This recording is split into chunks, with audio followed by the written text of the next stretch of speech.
I grew up in Western Massachusetts in a very small town, 10,000 people, one traffic light. I've lived all over the country. I went to seminary in Chicago, college outside New York.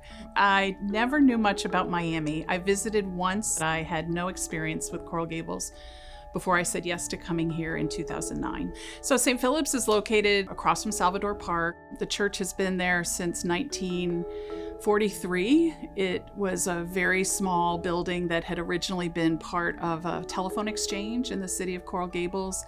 At the end of World War II, there was no Episcopal church in Coral Gables, so the community of Episcopalians would drive to St. Stephen's in Coconut Grove.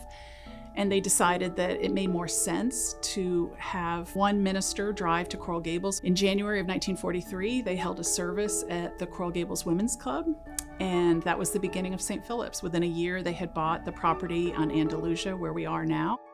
Our school was founded 10 years after the founding of the church, so there was a real call to minister to young children.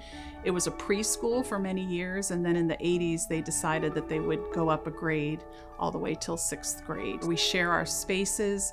Our school uses the church proper for classroom settings, for worship, for activities, for performances. There's not an inch of our campus that is not used by both our church and our school. In the 1980s, St. Philip's raised the roof of the church because they needed to build better infrastructure. They needed better lighting, better air conditioning. On Christmas Eve, there was no roof on the church. It was a beautiful South Florida winter night, and they put folding chairs in the church because everything had come out.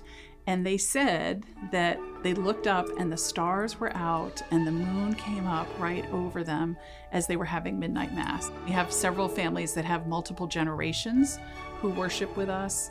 Don Slesnick is a member of our congregation. He and his late wife, Jeanette, have been worshiping there for more than 40 years, and they are part of that group of people who are raising their children and their grandchildren in our congregation. So Don and Jeanette have been wonderful supporters and bring people to our church.